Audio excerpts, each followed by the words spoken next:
Hello, I'm your host Curt Smith and welcome to the first episode of Stripped Down Live. A round of applause, thank you very much.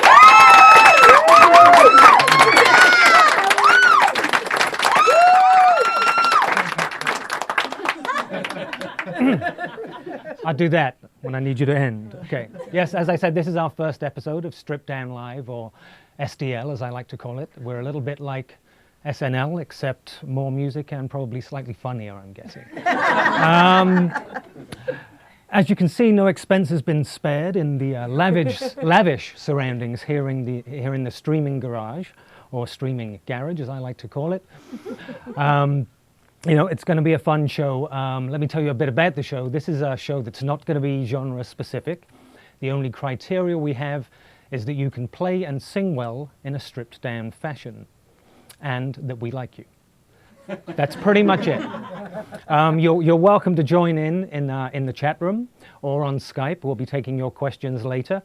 And so let's get on with the first show. This week we have Hypnogaja from here in Los Angeles.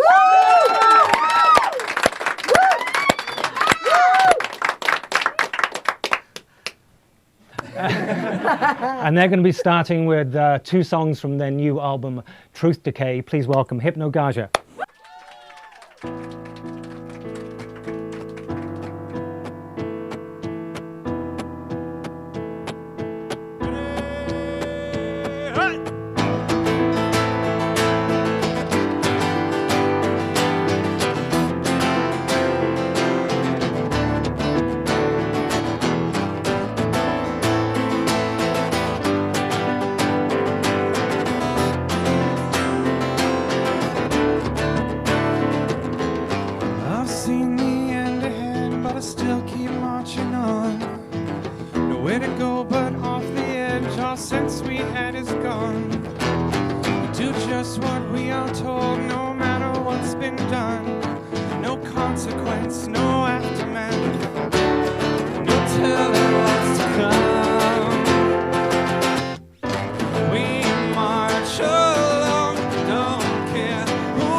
Lies you'll feed us to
Thank you.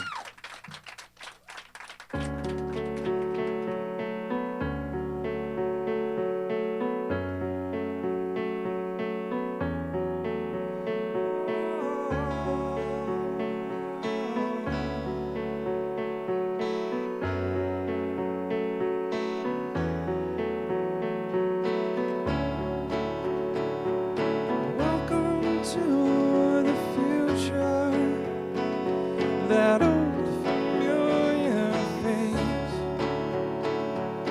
trying not to hurt now, but to heal,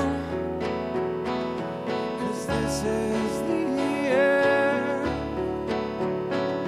I hope you enjoyed every minute, 'cause time won't bend.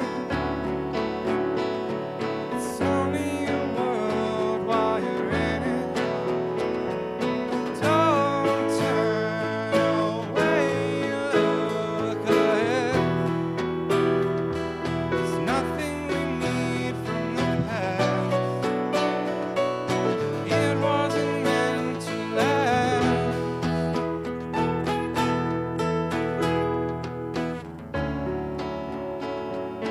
Welcome to the future. We knew this day would come. Trying not to falter, but to live. 'Cause if this is the end, stay to the very last minute. But I can't defend of a world without you living in it. Why can't we try to survive? Time stays alive inside my mind.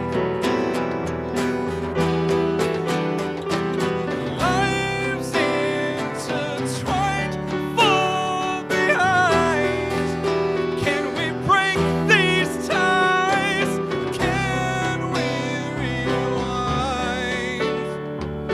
Don't turn away, look ahead. There's nothing we need from the past. It wasn't meant to last. So don't be afraid to look ahead. Everything's changing so fast. The future will soon be the past. 'Cause this is the end. I hope you enjoyed every minute, 'cause time won't bend. It's only a world while you're in it.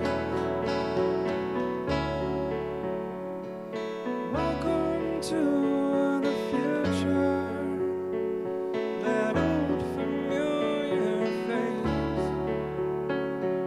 trying not to hurt now, but to heal.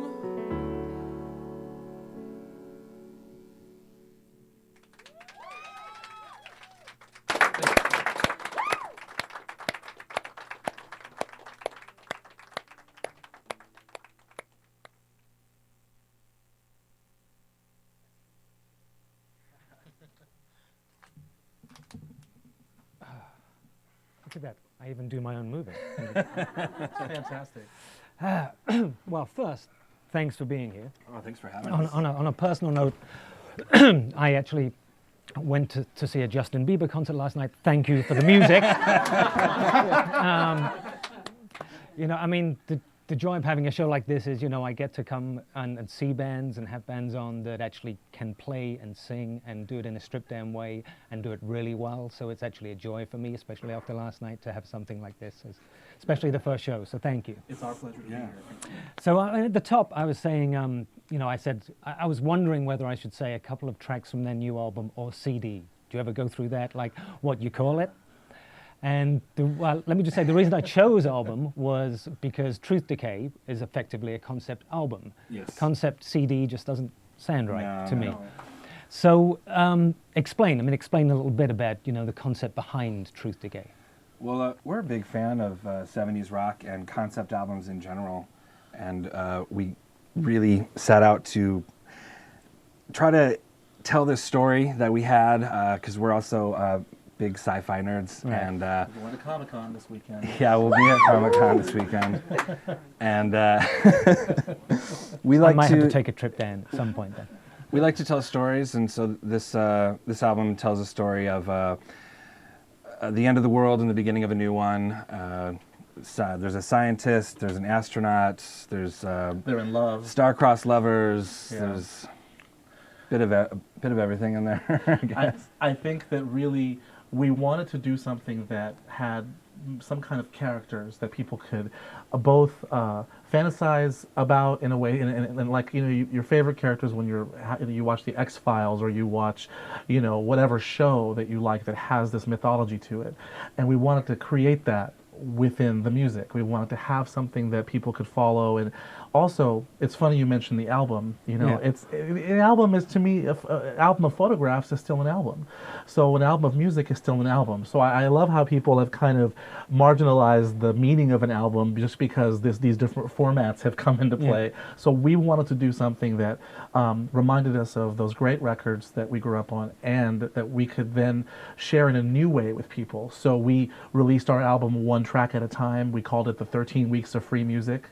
And we gave one track away with embedded in the metadata, a blog that had like the story of these characters and press releases, fictitious press releases. And I mean, I was looking at the Things to website, engage. and actually, if you go to your website, you can see all the stories on each Yeah. individual track. You can actually, which I was impressed, you could download the PDF of the whole thing and read the stories, which I was today. Was it did a friend of yours write, or one of you didn't write the stories? Richard Hellstern wrote, Okay. who actually works for our publisher, Michael Ames, Oh, and, cool. and so he heard the album and he said, "I'd like to help you write the stories," because the songs inherently had their stories, but we hadn't fleshed them out by way of these weird futuristic Soylent Green press release type things that were kind of creepy. And so he brought that to life for us, which was really fun to see a different side. You write the lyrics and someone rewrites your story afterwards once hearing everything completed. Right, and it adds a different level for people who are listening as well. I'm guessing they're going to get into it more. I mean, it was interesting for me. The other thing that was interesting was because the story is kind of apocalyptic in a way, but having said that, what was interesting was, and you described it initially, Jason, when you were saying it's the end of one world but the start of another. So in that sense, you know, in a lot of the tracks I find kind of quite uplifting and joyous, which for the subject matter is kind of strange. You know, I mean, let me say, well, although the first one, like Nowhere Man, which I think is actually very relevant today, about people being at war and actually not wanting to be at war. Yeah. Someone else sent them there, but they're just doing their job. And, you know, this is what I'm here to do. I don't know why I'm here. I don't necessarily agree with it, but this is what I'm paid to do. Yeah. Which I presume is the premise behind that track. And I'm guessing you kind of got the whole what's going on today and all that when you wrote it. Yeah, I mean, we also like to, I'm very personable when I write, and I usually write about what I see and what I feel and what I hear, and we kind of threaded that in with the story. So, you know, there's the march, which is, you know, our war song, and it's about our troops over there doing dirty work. But I find the more that we play it, it's really about us as a band and how we just keep marching on and keep doing our thing no matter what. Right. And all the songs, it's funny you should mention, like, we always talk about, it's nice to leave people, even in the darkest of times, like, to leave people with a glimmer of hope, you know? So I think the art, there's this trend with horror films now, and I'm a big horror film fan, so I don't want to offend anybody. I'm going to say that lately horror films, the trend has been to end on the absolute darkest possible hopeless ending. It's kind of like Where nobody survives. No one survives. It's like a mid-70s kind of film noir kind of thing people are doing.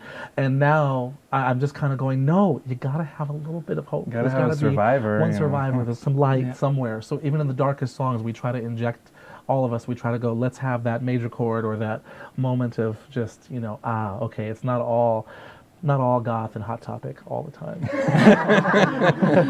Okay, that's the quote right now of the show, right? It's not all goth and Hot Topic all the time. I'd also like to get into the ways which I also find interesting nowadays, where bands are different ways to get your music out there, which you know, obviously you seem to be quite expert in, judging by the things you have managed to do. I mean, from the over 1 million Twitter followers to, you know, when I was reading about the amount of TV shows you've had, your music's been featured in different games, video games. One I know personally, of course, because my kids play Tap Tap Revenge in the back of the car most of the time. So, you know, how you sort of sat there and thought, you know what, maybe, I mean, I don't know if ever a major label was a way for you, or whether you made a decision early where you're like, I don't want to go that route. I want to be independent, and I want to learn about how we do this in a modern world and not in a dying world, which is the record industry world. Well, we came in this at a time, I think, when it was, the record business was in a very seriously interstitial phase, and it was the old world and the new world, and we all in our collective talk about how I think at some point we did decide that the cavalry, we didn't need to wait for the cavalry, we could be the cavalry. We could actually go out there and do our thing and get the music out there. What you guys are doing here is wonderful, because in 2010, I'm not sure if anyone's paying attention to quality music except for maybe the consumer. I think that you guys have really, you're doing something that people want. And I think we grew up on good music. It's almost like getting into a time machine. You know, we decided we wanted to do this. We got in the time machine and we got out, you know, or we were in the deep freeze with Sigourney Weaver on the alien spaceship, and we get out, and then it's a different world. And what do you mean people aren't buying records? What do you mean artists need auto-tune only? I mean, we all use a little bit of the fun frosting, but it's meant to be frosting, not the whole cake. So I think that we chose this new path.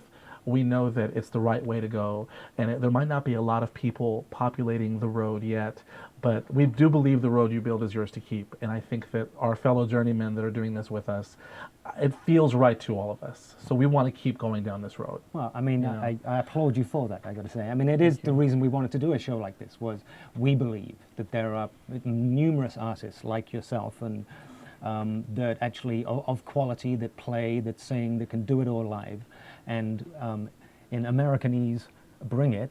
I believe that's how you say it, isn't it? And we wanted to, like, you know, showcase them effectively, and I think that the place for that is on the internet right now. I mean, that's where people can go find new stuff. I mean, obviously you're not going to hear it on normal radio. You're not going to see it on TV. You were at Justin Bieber last night, though. So I was. You That's must have true. heard some, well, you know. but that's I have a 10-year-old and 8-year-old. You know, No, so I know. they are. You know, there is a niche market for that age group, and those people fill that niche market. But the people that actually, from say the age 16 up, there is nothing for us really that much out there to listen to anymore. And I think that, you know, it just means that it's going to be a death of a lot of talent unless people get up and do something about it, which is what we're trying to do, which is what you're doing independently, which again I applaud you for, and the fact that you've managed to do it. You know, I mean, I don't know how you managed to get all those placements, and I won't get into the details, and I won't make you share your trade secrets. It takes a village. I might is all steal I can say. I'm happy to have you steal anything you'd like. It's fine. We're all about sharing the love. So. Well, let's get on with some more music, because I know I'd love to listen to some more. Do you want to explain to us the next few songs you're going to do? The next few songs are some older songs. They're off of our album before that, and then off of what I like to call our first album. We have albums before that first album, but they're not so good. So not encouraging we people pretend to, they don't exist. And actually, the first track. What is the first track called? The first track is Looking Glass. Right. This is another like cross-promotional thing, but maybe we can discuss that the back end of it if you want. But that was another interesting story. But let's get into that afterwards. And afterwards, also, we're going to be taking questions from the audience. If you want to like send them in via the chat room or via Skype. We have audio only this week, no video, I'm afraid. But maybe next time we're up, you can actually get your faces on screen. But anyway, welcome back, Hypnogaja. Thank you.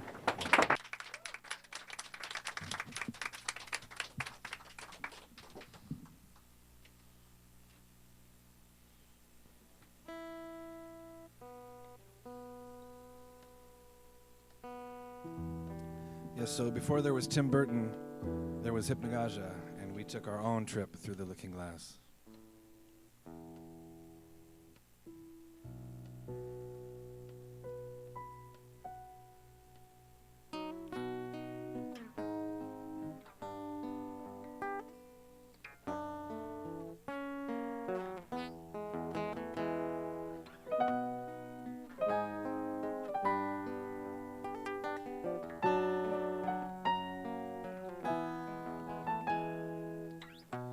There's a place where the garden can take you through the looking glass.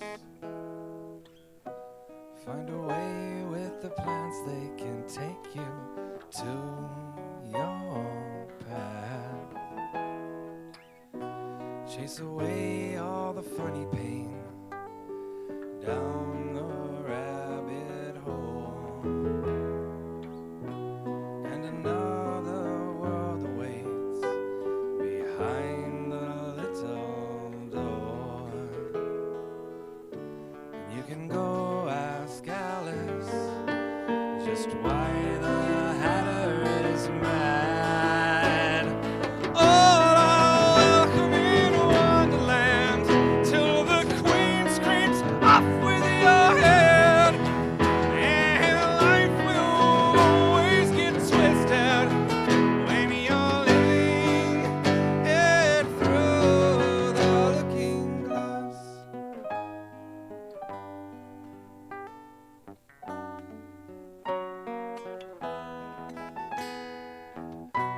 There's a cat that smiles like the crescent moon,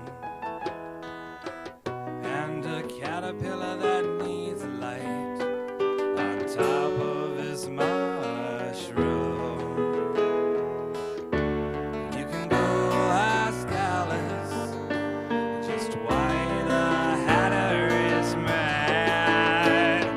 Oh, now welcome in Wonderland till the Queen screams off with your head.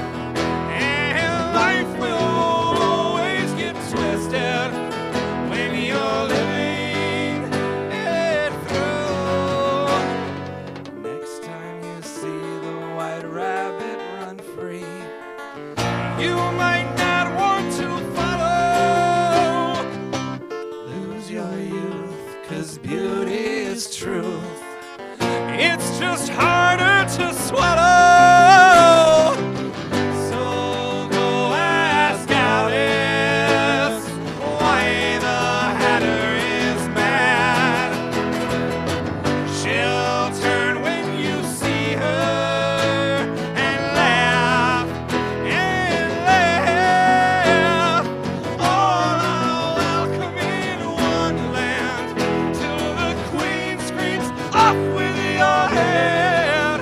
And life will always get twisted when you're living it through the looking glass. The looking glass. You're living your life till the Queen, she screams off with your head. There's a place where the garden can take you through the looking glass.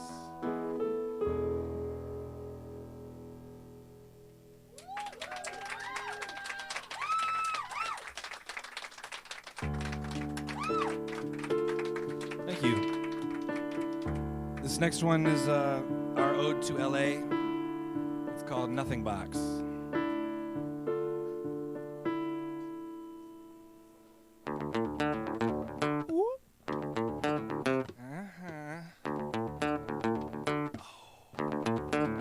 Give the drum a song.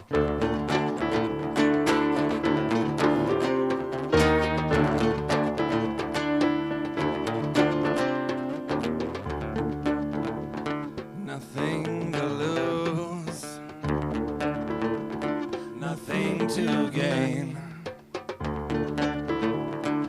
Nothing surrounds me, but nothing stays the same. I fought so long to keep from going under,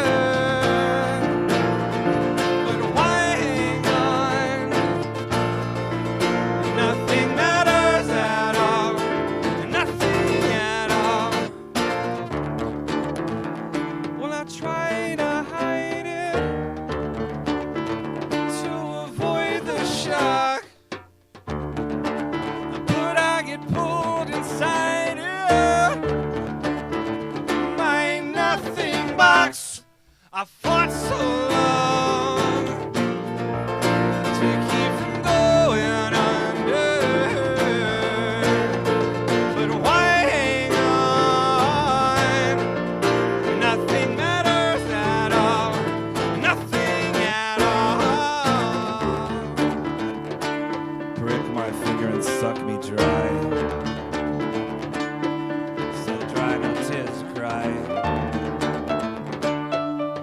Take fate worse than death.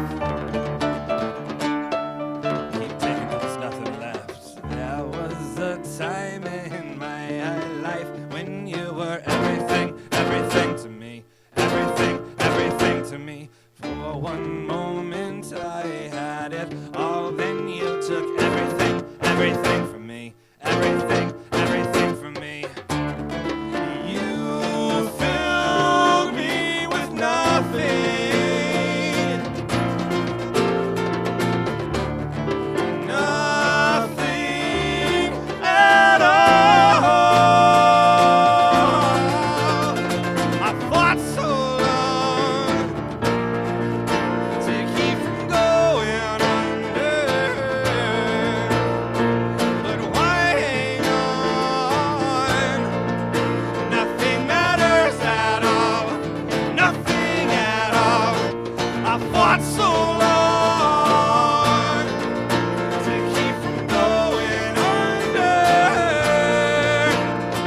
but why hang on? Nothing matters at all, nothing at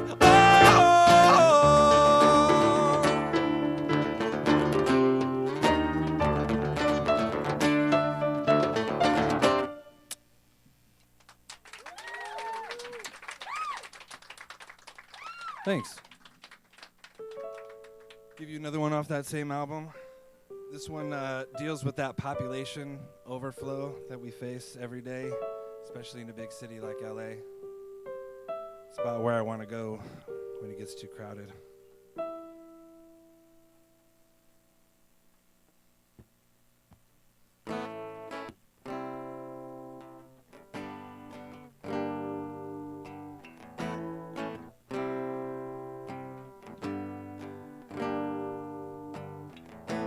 I wake up every day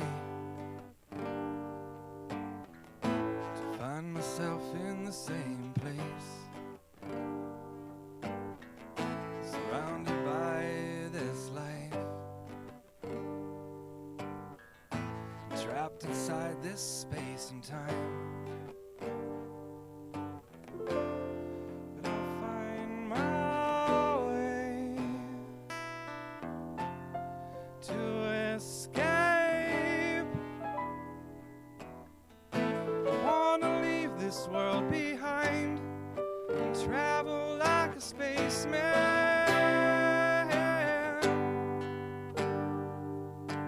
I wanna walk the stars at night. I wanna be the spaceman.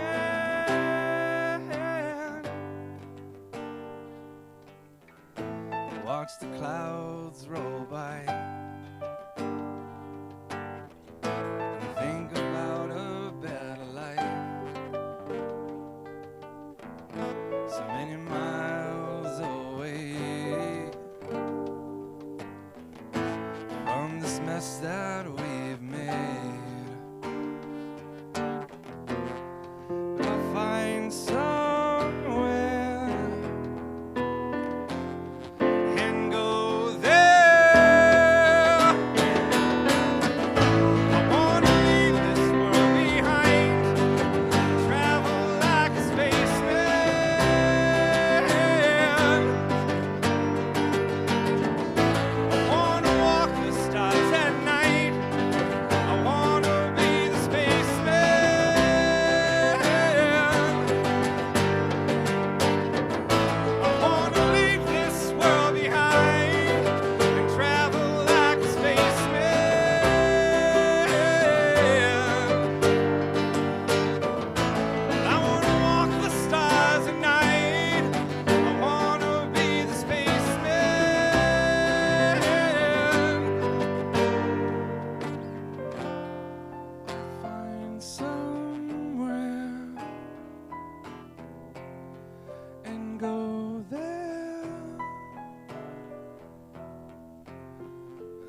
Have a chair.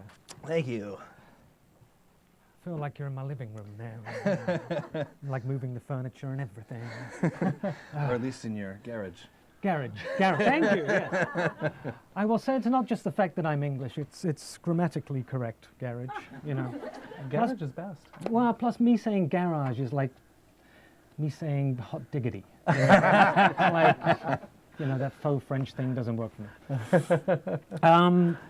Yeah, let's go back to Looking Glass and Looking Glass Wars, this which I discovered today is this trilogy by Frank Beddor, and how you got involved in that.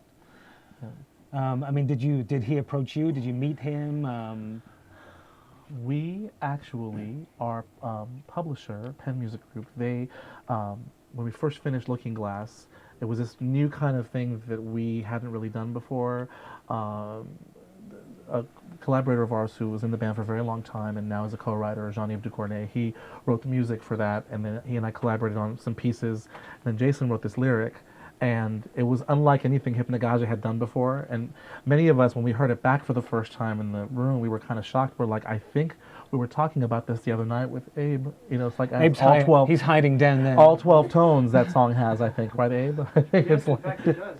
The jacket had to come off. Oh, it had to. Yeah. Okay. It's a 12-tone piece of music, in fact. It's a 12-tone piece of It music. does not So. have a 12-tone row. It is a 12-tone piece.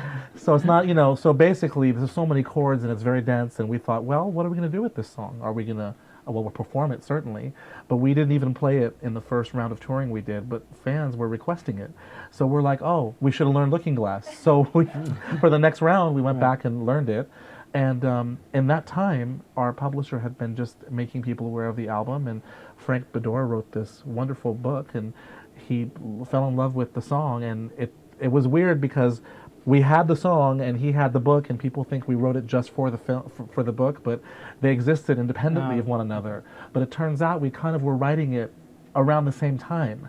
So he was writing his book and we were writing the music for the album. We were tapped into the same source. Yeah, which often, I think, I'm sure you found that. No, it I mean, happens, well, you know? no, it does. I mean, it can be just, you know, synergy, whatever. I mean, Yeah. it just happens, you know, it does happen that way sometimes. You kind of luck out, or you just happen to be thinking of the same thing as someone else. But, no, I found that whole thing interesting. So there's a whole online world that goes with that trilogy and everything now. It's turned into this sort of bigger thing. But Well, and like you guys here, and like us, Frank is also one of these very forward-thinking people. In 2005 is when this all came about, and he said, I'm going to have a soundtrack for my book, and I'm going to put you guys and a bunch of other people that are doing Alice in Wonderland songs in the book.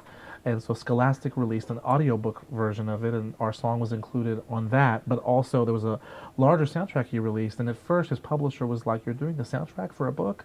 And he was like, yeah, and there's an online world, and there's games, and there's going to be social interaction, and, you know, people were like, social interaction? But, you know, it, as we all know now, living in the Twitter world, you know, Yeah. people want that. no, absolutely. And people want to be involved. I mean, that's the joy of social media. Is people feel involved. You know, people Yes. feel a part of the process of the creation and everything else, which to me is a wonderful thing, you know. I mean, and because before, I think, I mean, I don't know if you agree, but before there was a big corporation basically telling you what you could and couldn't hear and feeding you what it is they wanted you to buy and not buy, and now it's like direct from the artist to the, you know, audience, and they can decide whether they like it, how involved they want to be.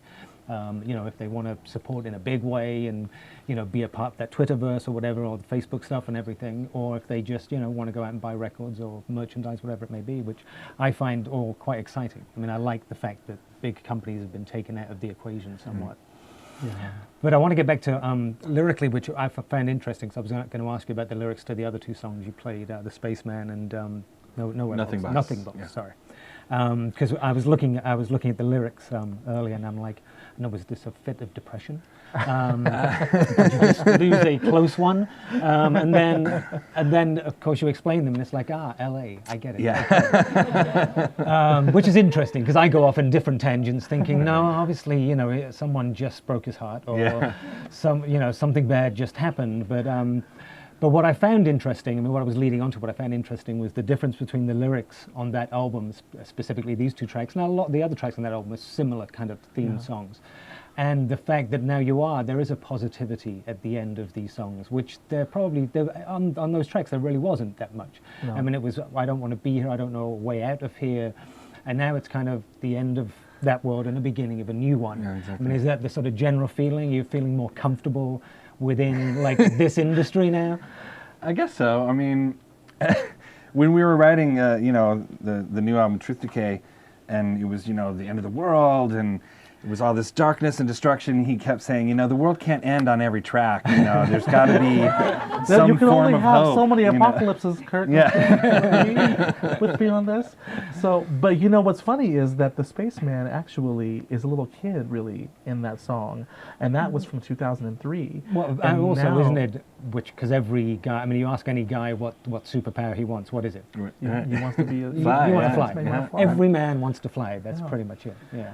So we figure the kid and the spaceman grew up, and now he's the astronaut character in our Truth Decay album. So they're kind of growing, Yeah. and the characters are flowing. So in a way, the building blocks for the earlier records were more simplistic, because they had to be almost, and we were angrier then, and now we're not as angry. We probably have more reason to be angry because the economy isn't great, but you know what? There's more love in this room and in what we're doing now than there's ever been. So if that's what this sort of climate brings, then I say bring it on, because artistically, it's a wonderful place to be, I think, you know. Couldn't agree with you more. Couldn't agree with you more. Do we have any online questions, by the way, before I forget? Is someone going to shout any out? Do we have any? Because if we don't, I'm fine. I'm good carrying on. Except Barry's right in the way. You're looking at me and you're right in the way of where the questions are coming up, okay? Oh no, that's no good. That's the end. I'm guessing we have none right now. Who's shouting? Is that coming up? What are your musical influences? Oh. Ah. See, I'm looking like this not for effect, by the way. Just so I can, like, just get out the fucking way, Barry. Thank you. Okay. Apparently, what are your musical influences? We run the gamut between everything. I mean, growing up, I was a big fan of early Prince. He was a fan of Donna Summer. We got a big metalhead back here. And, A couple of them, I think. Couple of them, yeah. Tears for Fears.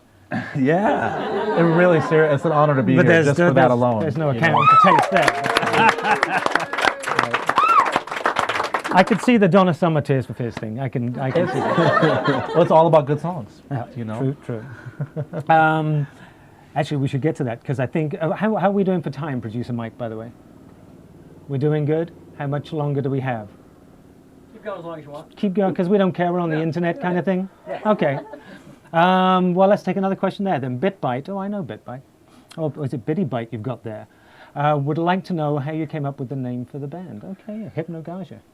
It's one of the few things I remember from college. It's a psych term. It's the state between wakefulness and sleep. You are not awake, you are not asleep, you are in Hypnogaja. We misspelled it, you know, in traditional rock and roll. Of course you did, you yeah. know. You didn't put any, like, sort of rock umlauts on it. Or anything. No. We were discussing I the heard- rock umlaut yesterday. And I That's heard all. umlauts are out of style now. Is this Yeah, correct? I They're not don't really know. using them anymore. I don't know. So I like how they look though. So Yeah. I would have used them if we had a U in the name somewhere. But now, of course, everyone types everything, so then they have to look for that Yeah, symbol. right. you Yeah. know. I mean, it's option U yeah. on the Mac. But I just I'm worked not with this sure. wonderful cellist called Zoe Keating, but, Oh, and Zoe has a, like, the whatever that is over the Accent. E. Oh, the accent, the yeah. French accent, right? And every time I have to go up to the thing, because I know Zoe's going to get pissed off at me if I don't put the thing in. Now I know where to find it, though, at Right. least, you know. It's up there, top right on the Apple menu. Come there. Any other ones? Yes, we've got another one. Huh? Martha S. asks, Barry's really out to get me tonight, I can tell. He just keeps getting smack in front of that. What's the most annoying song that's been stuck in your head recently? And there'd be a follow-up to this because we were discussing this earlier. What's the most annoying song that's been stuck Now in your the head recently? party though starts, I'll walk in. If you say her name 3 times, she'll appear. So I don't know if you want to go there. but- Don't stop, make it hot. Be careful, be careful, we are in the valley. Yeah. Well, But we were discussing, who was I discussing? Yes, we were discussing this, we're discussing with Abe, but there's a song that gets you out of that, though. Yes, it's Champagne Supernova. Unfortunately, it replaces it and becomes the irreplaceable. Champagne Supernova. Okay. Champagne Supernova. Yeah, see, it's working already. Yeah, okay. Brush my teeth with a bottle of no, it's back. It didn't work. It's back. It's back. I tried. What's sad is my kids listen to that song. They're listening to this girl brush her teeth with a bottle of Jack in the morning. Great. That's just so wonderful. Welcome to Los They Angeles. should just listen to Lady Gaga. She's a wonderful songwriter. They do. you know? They love So- Lady Gaga as well. I have to She's say. good. I like her, Yeah, you know? she's got a thing. You know, I mean, bar the outfits. Yeah. Question for another day. Okay, Bambi 37. Okay, are you guys touring? Good question.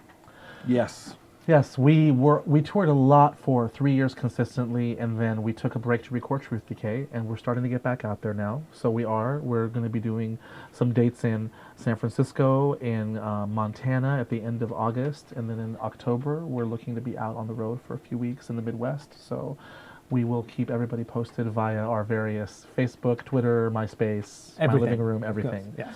Our garages. Did I say it right? Garage. Garages. Yeah. And we'll make sure we'll kind of keep Yeah. the link up on the streaming garage. Yes. And I- yes, on stripdownlive.com and everything. I mean, everyone hopefully that comes on, we'll keep people posted as to where they're going to be and what they're up to and everything else. But and also we'll encourage everyone obviously to join the Twitter feed and Facebook and MySpace and the list goes on. Yeah, the list goes on. Yeah, the only downside of social media is I think it's an endless sort of stream of it. There's so, always a new one every There's a new day, one, yeah. and you got to join that one now. Yeah. Yeah. Gotta Tumblr. join I that think now one. they have Yeah. a bunch of Yeah, got to join that one. And then there's 5 different photo ones now, and it can get a little complicated.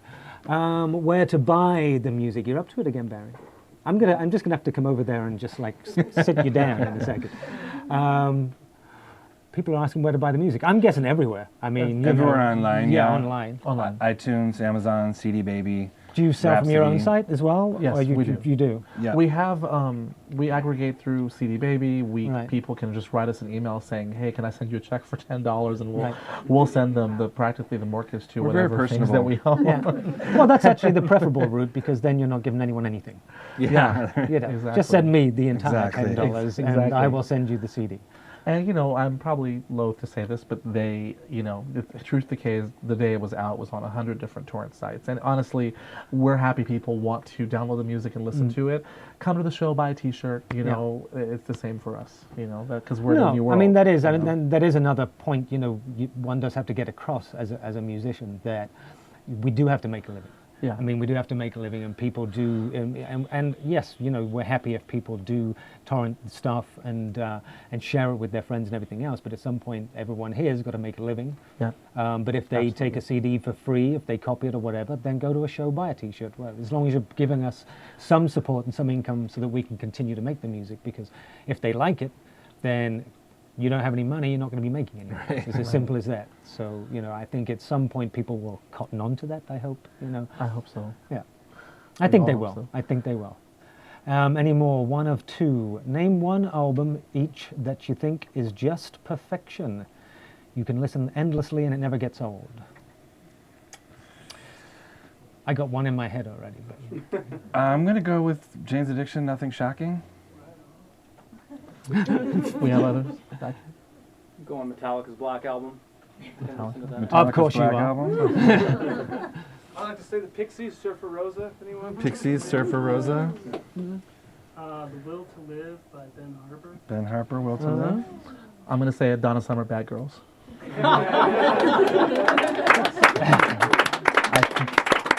It's a fantastic LA album. That's all I got to Proud say. of it. I was going back way further, although, because it was the first concept. I mean, I'm a big concept album fan, as I've discovered you are. But the first one I ever bought was Welcome to My Nightmare, Alice Cooper, which was a work of absolute genius. I mean, Bob Ezrin's production on it was just amazing. Yeah. But that would be me. Bob Ezrin's We had fantastic. questions. Are we gonna? We sort of ready to go into the last couple of numbers? Producer Mike? Yes, we are. Okay. So let's have the last couple of songs. I'll come back and say goodnight afterwards.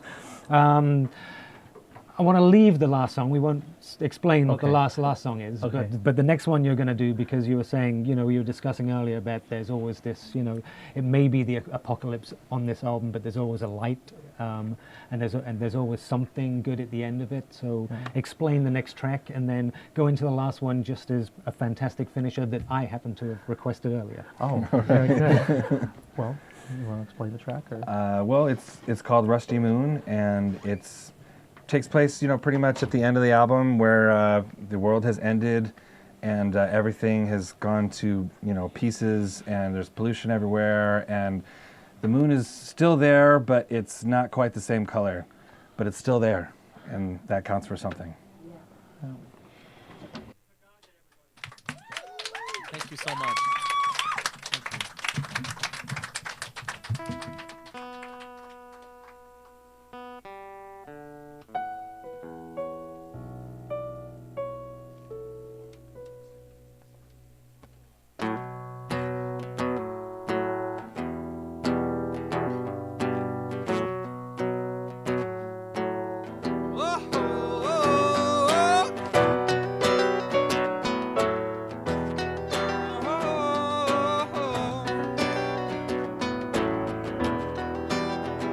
Well, I don't recognize this place anymore. Stars don't shine like they did before. Hidden truths can't be denied as a rusty moon lights the sky. But it's alright when the world outside turns dark and cold. We'll still get by when it gets too dark to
Thanks. I'm going to quickly say my goodbyes. Where are we? I'm going to talk to that one, or that one, or Barry. No, that one. Yeah, no, I'm not going to talk to you. I've had it with you with that thing. Anyway. Okay, that's the end of the first show. Nearly went far smoother than I thought, actually, which I thought it was gonna. But anyway, my special thanks, of course, to Hypnogaja, Mark, Jason, Abe, Adrian, and Brian, who's hiding behind there. Thank you very much. We actually won't be here next week because it's been such a tiring day. I'm going to the Bahamas next week. Actually, I'm going to the Bahamas next week, but we'll be back the week after on August the 4th. So you can follow us at Strip Live on Twitter. Come to Strip Down Live. A very special thanks to the crew for making the first show as seamless as it could be. And thanks to New Tech for the TriCaster who helped to make this show possible. So with that, and at my request, the song, that is, will be played out by Hypnogaja again. Thank you very much, guys. Thanks very much.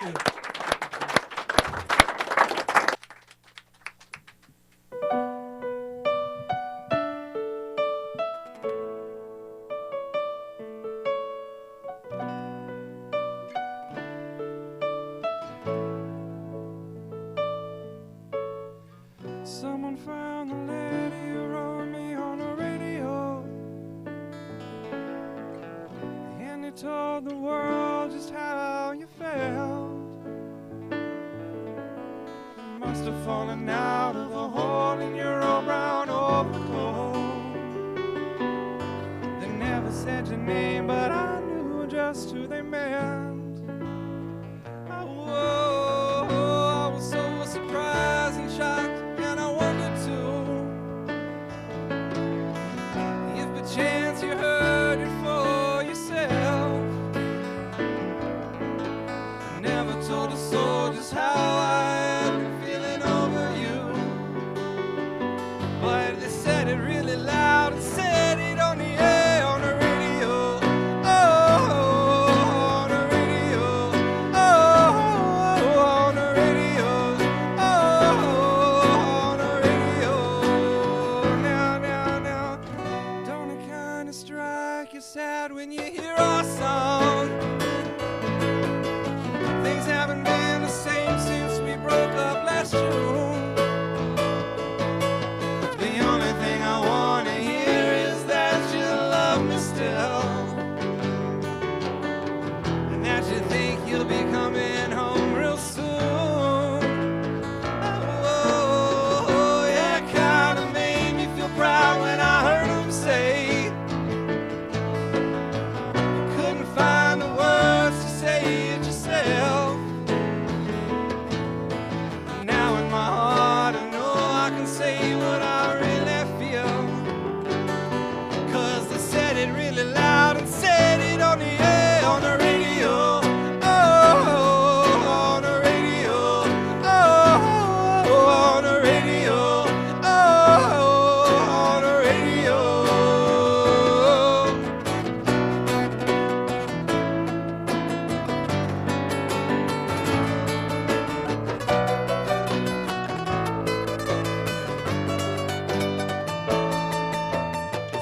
really loud and said it on the air, on the radio. Said it really loud and said it on the air, on the radio. Said it really loud and said it on the air, on the radio. Said it really loud and said it on the air, on the radio. Said it really loud and said it on the air. Said it really loud and said it on the air. Said it really loud and said it on the air, on the radio. On the radio. On the radio. On the radio. On the radio.